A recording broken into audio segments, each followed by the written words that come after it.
എമ്പുരാൻ സിനിമയുടെ re edited പതിപ്പ് ഇന്ന് മുതൽ അങ്ങനെ തിയേറ്ററുകളിൽ എത്തുകയാണ്. 3 മിനിറ്റ് ഭാഗമാണ് ചിത്രത്തിൽ നിന്ന് ഒഴിവാക്കിയതെന്നാണ് സൂചന. വിവാദ ഭാഗങ്ങൾ ഒഴിവാക്കിയ ചിത്രത്തിന് ഇന്നലെ കേന്ദ്ര സെൻസർ ബോർഡ് അടിയന്തര അനുമതി നൽകുകയായിരുന്നു. വിവാദങ്ങൾക്കിടയിലും ചിത്രം ബോക്സ് ഓഫീസിൽ കുതിക്കുകയാണ്. 3 ദിവസം കൊണ്ട് 85 കോടിയാണ് വിദേശത്ത് നിന്ന്. നമസ്കാരം. അങ്ങനെ വിവാദങ്ങൾക്കൊടുവിൽ എമ്പുരാൻ സിനിമയുടെ 3 മിനിറ്റ് ഭാഗങ്ങൾ ആ സിനിമയിൽ നിന്ന് ഒഴിവാക്കാൻ തീരുമാനിച്ചേക്കാണ്. അങ്ങനെ ആ 3 മിനിറ്റ് ഒഴിവാക്കിയിട്ടുള്ള ബാക്കി സിനിമയ്ക്ക് സെൻസർ ബോർഡിന്റെ അനുമതി ലഭിച്ചിട്ടുണ്ട്. ഇന്ന് മുതൽ ഇനി തിയേറ്ററിൽ ഓടുന്ന സിനിമയിൽ ആ 3 മിനിറ്റ് ഭാഗങ്ങൾ കാണാൻ സാധിക്കത്തില്ല. അപ്പോൾ പുതുതായിട്ട് കാണുന്നവർക്ക് ഇനി ആ 3 മിനിറ്റ് ഭാഗങ്ങൾ കാണാൻ പറ്റത്തില്ല. 3 മിനിറ്റ് അല്ലേ മാറ്റിയുള്ളൂ, അതിൽ സമാധാനിക്കാം. കാരണം ഈ വിവാദങ്ങളൊക്കെ ഉയർത്തിക്കൊണ്ടുവന്ന ആൾക്കാർ ആവശ്യപ്പെട്ടത് ആദ്യത്തെ 45 മിനിറ്റിൽ 30 മിനിറ്റോളം ഒഴിവാക്കണമെന്നായിരുന്നു. പക്ഷേ ചർച്ചകൾക്കൊക്കെ ഒടുവിൽ 3 മിനിറ്റ് ഭാഗങ്ങൾ ഒഴിവാക്കാനാണ് തീരുമാനമെടുത്തേക്കുന്നത്. ആ 3 മിനിറ്റ് ഒഴിവാക്കിയത് കൊണ്ട് സിനിമയ്ക്ക് എന്തെങ്കിലും പ്രശ്നം വരുമോ ചോദിച്ചു കഴിഞ്ഞാൽ പ്രത്യേകിച്ച് മാറ്റങ്ങളൊന്നും വരത്തില്ല. പിന്നെ ആ 3 മിനിറ്റിൽ ചില ഭാഗങ്ങളൊക്കെ സ്ത്രീകൾക്കും കുട്ടികൾക്കും ഒക്കെ ശകലം ഡിസ്റ്റർബൻസ് ഉണ്ടാക്കുന്ന ഭാഗങ്ങളാണ്. അതുകൊണ്ട് അത് മാറ്റിയത് കൊണ്ട് വലിയ കുഴപ്പമൊന്നുമില്ല. പിന്നെ അത് കൂടാതെ തന്നെ എമ്പുരാൻ സിനിമയിലെ വില്ലന്റെ പേര് മാറ്റും. കാരണം ആ വില്ലന്റെ പേരെന്ന് പറയുന്നത് റിയലായിട്ട് ജീവിച്ചിരുന്ന ഒരു വ്യക്തിയുടെ പേരായതുകൊണ്ട് തന്നെ ആ വില്ലന്റെ പേര് മാറ്റും. കാരണം ആ പേര് അത്യാവശ്യം വിവാദമായ പേരാണ്. അതുകൊണ്ട് ആ പേരും ഒന്നെങ്കിൽ മാറ്റും, അല്ലെന്നുണ്ടെങ്കിൽ ആ പേര് മ്യൂട്ട് ചെയ്യും. പക്ഷേ നിങ്ങൾ ഈ വിവാദങ്ങൾക്കൊക്കെ ഇടയിൽ ഒരു കാര്യം ശ്രദ്ധിച്ചോ? ഈ വിവാദങ്ങൾക്കൊക്കെ ഇടയിൽ ഒറ്റപ്പെട്ടു പോയത് ഒരേ ഒരു വ്യക്തിയാണ്. പൃഥ്വിരാജ് സുകുമാരൻ എന്ന് പറയുന്ന ഈ സിനിമയുടെ ഡയറക്ടറാണ് ഇതിനകത്തെല്ലാം ഒറ്റപ്പെട്ടു പോയത്. കാരണം എല്ലാ മിസ്റ്റേക്കും, എല്ലാ തെറ്റും, എല്ലാ കുറ്റങ്ങളും പൃഥ്വിരാജിന്റെ മാത്രമാണ് എന്ന് പറഞ്ഞിട്ടാണ് ആൾക്കാർ ആരോപണം ഇപ്പോൾ ഉന്നയിച്ചുകൊണ്ടിരിക്കുന്നത്. അയാളെ മാത്രമാണ് കുറ്റപ്പെടുത്തുന്നത്, അയാളെ മാത്രമാണ് ഇപ്പൊ എല്ലാ ആൾക്കാരും ഒറ്റപ്പെടുത്തുന്നത്. ആ സിനിമയിലെ മെയിൻ ആയിട്ടുള്ള ആക്ടറായിട്ടുള്ള മോഹൻലാൽ സാർ, അദ്ദേഹം ഇപ്പം മാപ്പപേക്ഷയൊക്കെ ഇട്ടു, ഫേസ്ബുക്കിൽ മാപ്പ് പറഞ്ഞുകൊണ്ടുള്ള പോസ്റ്റ് ഒക്കെ ഇട്ടു. ഒരു ആക്ടർ എന്നുള്ള രീതിയിൽ അദ്ദേഹത്തിന് ആ പോസ്റ്റ് ഇട്ടേ മതിയാവുള്ളൂ. കാരണം അദ്ദേഹം ഒരു ആക്ടറാണ്. അദ്ദേഹത്തെ വളർത്തിക്കൊണ്ടുവന്നത് സമൂഹമായതുകൊണ്ട് തന്നെ ഇത്രയൊക്കെ നെഗറ്റീവ് ഉയർന്നു വരുന്ന സമയത്ത് അദ്ദേഹത്തിന് അങ്ങനെ ഒരു പോസ്റ്റ് ഇടാതിരിക്കാൻ പറ്റില്ല. അതുകൊണ്ട് അദ്ദേഹം അങ്ങനെ ഒരു പോസ്റ്റ് ഇട്ടു. പക്ഷേ ഇതിൻ്റെ ഇടയ്ക്ക് മേജർ രവി എന്ന് പറയുന്ന വ്യക്തി വന്ന് കുറേ അഭിപ്രായങ്ങളൊക്കെ പറയുന്നത് കേട്ടു. അദ്ദേഹത്തിന് അഭിപ്രായങ്ങൾ പറയാം. പക്ഷെ അഭിപ്രായങ്ങൾ പറയുമ്പോൾ അദ്ദേഹം പൃഥ്വിരാജാണ് എല്ലാ തെറ്റും ചെയ്തത്, പൃഥ്വിരാജ് മോഹൻലാലിനെ കബളിപ്പിച്ചു, പൃഥ്വിരാജ് പ്രൊഡ്യൂസേഴ്സിനെ കബളിപ്പിച്ചു, ഈ രീതിയിൽ അദ്ദേഹം എന്തിനാണ് സംസാരിക്കുന്നത്? അദ്ദേഹം പറയുന്നത് മോഹൻലാൽ സാറിന് ഇതിനകത്ത് ഒരു കാര്യവും അറിയത്തില്ല, മോഹൻലാൽ സിനിമയെ കണ്ടിട്ടില്ല, മോഹൻലാൽ കഥയെ വായിച്ചില്ല. അങ്ങനെ പറഞ്ഞു കഴിഞ്ഞാൽ അത് അംഗീകരിക്കാൻ പറ്റുമോ? ഈ നാട്ടിലുള്ള ഓരോ കുഞ്ഞിനും അറിയാം അത് സത്യമല്ലെന്നുള്ളത്. കാരണം മോഹൻലാൽ എന്ന് പറയുന്ന ഒരു ആക്ടർ സിനിമയിൽ അഭിനയിക്കുന്നുണ്ടെന്നുണ്ടെങ്കിൽ ആ സിനിമയുടെ A to Z കാര്യങ്ങളും അദ്ദേഹം അറിഞ്ഞായിരിക്കും ചെയ്യുന്നത്. അദ്ദേഹത്തിന്റെ ഇൻവോൾവ്മെന്റ് ആ A to Z കാര്യങ്ങളിലും ഉണ്ടാകും, അത് ഷുവറാണ്. അതല്ലെന്നുണ്ടെങ്കിൽ അദ്ദേഹം ആ സിനിമയിൽ അഭിനയിക്കില്ല. മാത്രമല്ല ആ സിനിമയിൽ അഭിനയിച്ചിട്ടുള്ള മെയിൻ ആയിട്ടുള്ള ക്യാരക്ടേഴ്സ് ഒക്കെ തന്നെ ആ സിനിമയിലെ എൻ്റെ സ്റ്റോറിയും കേട്ടതാണ്. അങ്ങനെ എൻ്റെ സ്റ്റോറിയും കേട്ടെങ്കിൽ മാത്രമേ ആ മെയിൻ ക്യാരക്ടേഴ്സിനൊക്കെ തന്നെ ആ സിനിമയിൽ അഭിനയിക്കാൻ പറ്റത്തുള്ളൂ. അതാണ് ഒരു യാഥാർത്ഥ്യം. ഒരു ആക്ടറിനെ സംബന്ധിച്ചിടത്തോളം ആ ആക്ടറിന് ആ സിനിമയുടെ പ്രമേയം മുഴുവനായിട്ട് അറിയണം, കേൾക്കണം. ഇല്ലെന്നുണ്ടെങ്കിൽ ആ ആക്ടർ അഭിനയിക്കില്ല. എന്നിട്ട് ഇങ്ങനെ പറയുമ്പോൾ എനിക്കത് വിശ്വസിക്കാൻ പറ്റുന്നില്ല. മോഹൻലാൽ സാർ സിനിമ പൂർത്തിയായതിനു ശേഷം സിനിമ കണ്ടിട്ടില്ല, അതൊക്കെ വെറുതെ പറയുന്നതാണ്. മോഹൻലാൽ സാർ ഒന്നും പറഞ്ഞിട്ടില്ലല്ലോ. ഈ സിനിമയുടെ മെയിൻ പ്രൊഡ്യൂസേഴ്സ് ആയിട്ടുള്ള 2 ആൾക്കാർ, ആശീർവാദ് സിനിമാസും ഗോകുലം ഗോപാലന്റെ, ആ 2 പേരും വന്ന് പറഞ്ഞിട്ടില്ല പൃഥ്വിരാജ് ഞങ്ങളെ കബളിപ്പിച്ചെന്ന്. മെയിൻ ആയിട്ടുള്ള ആക്ടർ ആയിട്ടുള്ള മോഹൻലാൽ സാർ വന്ന് പറഞ്ഞു പൃഥ്വിരാജ് എന്നെ കബളിപ്പിച്ചു, പൃഥ്വിരാജ് എന്നെ പറ്റിച്ചു. പിന്നെ എന്തുകൊണ്ടാണ് ആൾക്കാരെല്ലാം ഇങ്ങനെ പറയുന്നത്? മാധ്യമങ്ങളൊക്കെ ഇങ്ങനെ പറയുവാണ് പൃഥ്വിരാജ് കബളിപ്പിച്ചു, പൃഥ്വിരാജ് പറ്റിച്ചു. അപ്പം അദ്ദേഹത്തെ മാത്രം ഒറ്റപ്പെടുത്തുന്നതിൽ നിന്ന് ഒരു കാര്യം വ്യക്തമാണ്, ഇതിനകത്തൊക്കെ കൃത്യമായിട്ടുള്ള ഒരു രാഷ്ട്രീയ അജണ്ട കിടന്ന് പ്രവർത്തിക്കുന്നുണ്ട്. കാരണം ഈ പൃഥ്വിരാജ് എന്ന് പറയുന്ന വ്യക്തിയെ കുറിച്ച് നമുക്ക് എല്ലാവർക്കും അറിയാം. അദ്ദേഹം ആരോടും വലിയ വിധേയത്വം ഒന്നും കാണിക്കാറില്ല. അപ്പൊ അങ്ങനെ കാണിക്കാത്തത് കൊണ്ട് തന്നെ അദ്ദേഹത്തിനെതിരെ ഒന്ന് കൊട്ടുകൊടുക്കുക, അല്ലെങ്കിൽ അദ്ദേഹത്തെ ഒന്ന് തരം താഴ്ത്താം എന്നുള്ള രീതിയിലാണ് ആൾക്കാർ ഇപ്പോൾ ഇങ്ങനെ ഓരോ ആരോപണങ്ങൾ അയാൾക്ക് നേരെ ഉന്നയിക്കുന്നത്. അത് മാത്രമല്ല ഈ സ്റ്റോറി എഴുതിയത് വേറൊരു വ്യക്തിയാണ്. ഇത് പൃഥ്വിരാജിന്റെ കഥയല്ല. കഥ, തിരക്കഥ, സംഭാഷണം മുരളി ഗോപി എന്ന് അതിനകത്ത് കൃത്യമായിട്ട് എഴുതിയിട്ടുണ്ട്. മുരളി ഗോപി എന്ന് പറയുന്ന വ്യക്തിയാണ് ഈ കഥ എഴുതിയത്. അദ്ദേഹത്തിന്റെ കഥയാണിത്.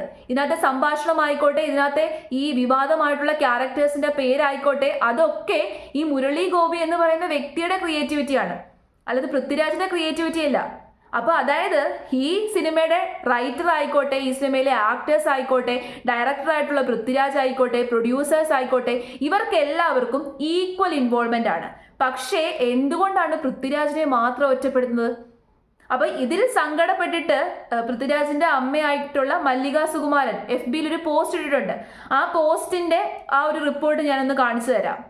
സുകുമാരൻ ഒരു വിശദമായ കുറിപ്പാണ് തന്റെ സമൂഹ മാധ്യമ വഴി ഇപ്പോൾ പുറത്തുവിട്ടിരിക്കുന്നത്. വളരെ വിശദമായ ഒരു കുറിപ്പാണ്, ഒരു നീണ്ട ലേഖനം ഇന്ന് തന്നെ പറയേണ്ടി വരും. ഇതൊരു അമ്മയുടെ വേദനയാണെന്ന് പറഞ്ഞുകൊണ്ടാണ് ഇതിനകത്ത് തുടങ്ങുന്നത്. എമ്പുരാൻ എന്ന സിനിമയ്ക്ക് എന്തെങ്കിലും പ്രശ്നമുണ്ടെന്ന് നിങ്ങൾക്ക് തോന്നുന്നുണ്ടെങ്കിൽ അതിന് ഈ കൂട്ടായ്മയിലുള്ള എല്ലാവർക്കും ഉത്തരവാദിത്തമുണ്ട് എന്നുള്ളതാണ് മല്ലിക സുകുമാരൻ പറയുന്നത്. അവർ എല്ലാവരും ഒന്നിച്ചിരുന്ന് തിരക്കഥ വായിച്ചിട്ടുണ്ട്. അതായത് ഈ സിനിമയുമായി ബന്ധപ്പെട്ട് പ്രധാനമായും മേജർ മുന്നോട്ട് വെച്ചൊരു വാദം എന്ന് പറയുന്നത് മോഹൻലാൽ ഇതിന്റെ തിരക്കഥ വായിക്കുകയോ അല്ലെങ്കിൽ പൂർണ്ണമായിട്ട് സിനിമ കാണുകയോ ചെയ്തിട്ടില്ല എന്നുള്ളതായിരുന്നു. പക്ഷേ മല്ലിക സുകുമാരൻ മകനുമായിട്ട് നടത്തിയ ആശയവിനിമയത്തിന് ശേഷമായിരിക്കാം ഇത് എഴുതിയിട്ടുണ്ടാവുക.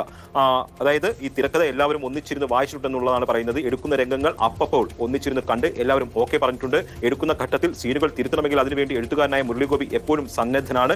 പിന്നെ എല്ലാം കഴിഞ്ഞ് സിനിമ ഇറങ്ങിയപ്പോൾ എങ്ങനെ അതിന് പൃഥ്വിരാജ് മാത്രം ഉത്തരവാദിയാകും എന്നുള്ളതാണ് മല്ലിക സുകുമാരൻ ചോദിക്കുന്നത്. അതോടൊപ്പം തന്നെ മോഹൻലാലുമായി ബന്ധപ്പെട്ടുള്ള കാര്യത്തിലും വളരെ വ്യക്തത വരുത്തുന്നുണ്ട്. മാസങ്ങൾക്ക് മുൻപ് ഒരു ദിവസം ഞാൻ മകനെ വിളിക്കുമ്പോൾ അവൻ ഗുജറാത്തിൽ ഷൂട്ടിങ്ങിലായിരുന്നു. ഞാൻ തിരക്കിലാണ് അമ്മേ, ലാലേട്ടൻ വന്നിട്ടുണ്ട്, ഇതുവരെ എടുത്ത ഓരോ രംഗവും ലാലേട്ടനെ കാണിച്ചു കൊടുക്കണം, ആന്റണിയുമായി ചർച്ച ചെയ്യണം എന്നാണ് അവൻ പറഞ്ഞത്. ഇവർ രണ്ടുപേരും അറിയാത്ത ഒരു ഷോട്ട് പോലും എമ്പുരാൻ എന്ന സിനിമയിൽ ഇല്ല എന്ന് ഞാൻ വ്യക്തമാക്കാൻ ആഗ്രഹിക്കുന്നു. അതായത് എമ്പുരാൻ സിനിമയിൽ വന്നിട്ടുള്ള എല്ലാ ഷോട്ടുകളും എല്ലാ രംഗങ്ങളും മോഹൻലാലും ആന്റണി പെരുമ്പാവൂരും, അതായത് നായക നടനായ മോഹൻലാലും നിർമ്മാതാവായ ആന്റണി പെരുമ്പാവൂരും കണ്ടിട്ടുണ്ട് എന്നുള്ളതാണ് മല്ലിക സുകുമാരൻ സ്ഥിരീകരിക്കുന്നത്. അതായത് ഇതിനകത്ത് വിവാദമായിട്ടുള്ള ഭാഗങ്ങൾ ഉൾപ്പെടെ കണ്ടിട്ടുണ്ട്. മോഹൻലാൽ അഭിനയിക്കുന്ന ഭാഗം മാത്രമല്ല മറ്റു ഭാഗങ്ങളും, അതൊക്കെയാണ് പല രീതിയിൽ വിവാദങ്ങളായത്, അതൊക്കെ കണ്ടിട്ടുണ്ടെന്നുള്ളതാണ് മല്ലിക സുകുമാരൻ എടുത്തു പറയുന്നത്. ഒരു അമ്മയുടെ വിഷമം കൊണ്ട് അവർ പറയുന്നതാണ്. പക്ഷേ വിഷമം കൊണ്ടാണ് പറയുന്നതെങ്കിലും അതൊരു യാഥാർത്ഥ്യമാണ്. മോഹൻലാൽ സാർ അല്ലെന്നുണ്ടെങ്കിൽ കണ്ണും പൂട്ടി ചെവിയും പൂട്ടിയാണ് ഈ സിനിമയിൽ അഭിനയിച്ചത് എന്ന് പറയേണ്ടി വരും. അങ്ങനെയല്ല. മോഹൻലാൽ എന്ന് പറയുന്നത് ഒരു വലിയ ആക്ടറാണ്. ഒരു ആക്ടറിനെക്കാട്ടിലും ഒക്കെ അപ്പുറമാണ്. ഇത്രയും വർഷം എക്സ്പീരിയൻസ് ഉള്ള ഒരു ഐക്കണാണ്. അദ്ദേഹം ഒരു സിനിമയിൽ അഭിനയിക്കുന്നുണ്ടെന്നുണ്ടെങ്കിൽ തീർച്ചയായിട്ടും ആ സിനിമയുടെ A to Z കാര്യങ്ങൾ അദ്ദേഹം അറിഞ്ഞിട്ടാണ്. അദ്ദേഹം അറിയാതാണ് എന്ന് പറഞ്ഞു കഴിഞ്ഞാൽ അത് കള്ളത്തരാണ്. അദ്ദേഹം പറഞ്ഞിട്ടില്ല അറിയാതാണെന്ന്, പക്ഷെ ബാക്കിയുള്ളവരാണ് പറയുന്നത്. ശരിക്കും പറഞ്ഞാൽ ഈ മേജർ രവി ഒക്കെ ഇതിനകത്ത് ഇത്രയും വലിയ ഇൻവോൾവ്മെന്റ് കാണിക്കുന്നത് എന്തിനാണെന്ന് എനിക്ക് മനസ്സിലാവുന്നില്ല. അഭിപ്രായം പറയാൻ എല്ലാവർക്കും സ്വാതന്ത്ര്യമുണ്ട്. പക്ഷെ അഭിപ്രായം പറയുമ്പോൾ അദ്ദേഹം പൂർണ്ണമായിട്ടും ഈ കാര്യം അറിഞ്ഞിട്ടാണ് എന്നുള്ള രീതിയിലാണ് അഭിപ്രായം പറയുന്നത്. മോഹൻലാൽ സാർ കണ്ടേയില്ല, മോഹൻലാൽ സാർ അറിഞ്ഞേയില്ല, മോഹൻലാൽ സാർ കഥയും കേട്ടിട്ടില്ല. ഇതൊക്കെ കേൾക്കുമ്പോൾ ചിരിയാണ് വരുന്നത്. എല്ലാ ആക്ടേഴ്സും കഥ കേൾക്കാതെ അവർക്ക് അഭിനയിക്കാൻ പറ്റത്തില്ല. പ്രത്യേകിച്ച് മോഹൻലാൽ എന്ന് പറയുന്നത് മെയിൻ ആയിട്ടുള്ള ആക്ടറാണ്. അദ്ദേഹം കഥ കേട്ടിട്ടാണ്, അദ്ദേഹം ഇതുവരെ നടന്നിട്ടുള്ള രംഗങ്ങളെല്ലാം കണ്ടതാണ്, അറിഞ്ഞു തന്നെയാണ് അഭിനയിക്കുന്നത്. പിന്നെ ഇതിനകത്ത് റൈറ്ററാണ് ഈ കഥ എഴുതിയത്. ഇതിനകത്ത് വില്ലന്റെ പേര് സജസ്റ്റ് ചെയ്തത് റൈറ്ററാണ്, വില്ലന്റെ പേര് എഴുതിയത് റൈറ്ററാണ്, ഈ സംഭവങ്ങൾ മുഴുവനായിട്ടും ഈ പ്രമേയം മുഴുവൻ ക്രിയേറ്റ് ചെയ്തത് റൈറ്ററാണ്. പിന്നെ ഡയറക്ടർ ചെയ്തത് എന്താണ്?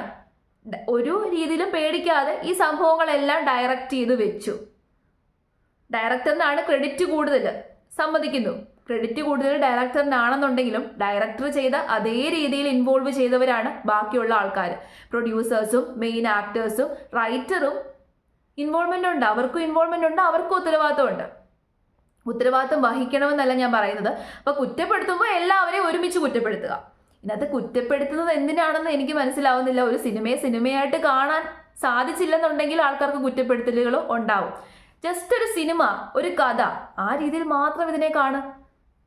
മലയാള സിനിമയ്ക്ക് കിട്ടിയ ഒരു അസറ്റ്, മലയാള സിനിമയിൽ ഇതുവരെ ഉണ്ടാവാത്ത രീതിയിലുള്ള ഒരു സിനിമ, ഒരു ഹിസ്റ്ററി രചിച്ചു. മലയാള സിനിമയിൽ ഒരു ഹിസ്റ്ററി രചിച്ചു സംഭവമാണ്.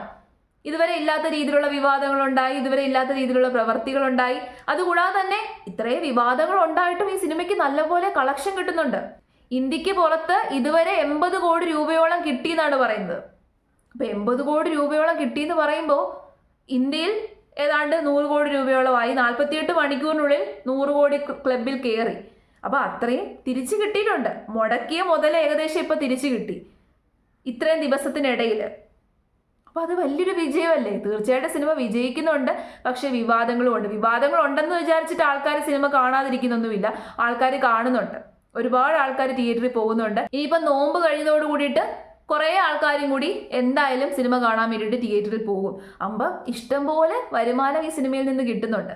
പിന്നെ ഒരാളെ മാത്രം കുറ്റപ്പെടുത്തുന്നതിനോട് എനിക്ക് യോജിപ്പില്ല. ഒരാളെ മാത്രം ഒറ്റപ്പെടുത്തുന്നു, ഒരാളെ മാത്രം കുറ്റപ്പെടുത്തുന്നു, അയാളാണ് എല്ലാ തെറ്റും ചെയ്തത്, അയാളാണ് എല്ലാത്തിനും കാരണം, അങ്ങനെ പറയുന്നത് എന്തിൻ്റെ അടിസ്ഥാനത്തിലാണ്?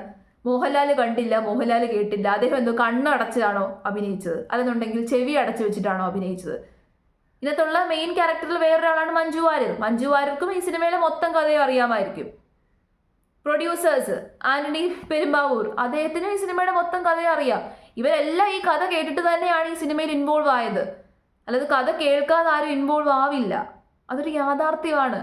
അപ്പം അങ്ങനെ ചെയ്തില്ല എന്ന് പറഞ്ഞു കഴിഞ്ഞാൽ അത് തെറ്റാണ്, അത് വെറും പൊട്ടത്തരമാണ് പറയുന്നത് നമുക്ക് എല്ലാവർക്കും മനസ്സിലാക്കാൻ പറ്റും. പിന്നെ ഇതിനകത്ത് അനാവശ്യമായിട്ടുള്ള വിവാദങ്ങൾ ഉണ്ടാക്കുന്ന ഈ രാഷ്ട്രീയക്കാർ കുറിച്ച് ആലോചിക്കുമ്പോൾ എനിക്ക് പുച്ഛമാണ് തോന്നുന്നത്. കാരണം ആവശ്യമുള്ള കാര്യങ്ങളിലൊന്നും ഇവർ ഇടപെടുന്നില്ല, അനാവശ്യമായിട്ടുള്ള കാര്യങ്ങളിലെല്ലാം ഇവരുടെ ഇടപെടൽ കൃത്യമായിട്ട് നടക്കുന്നുണ്ട് താനും.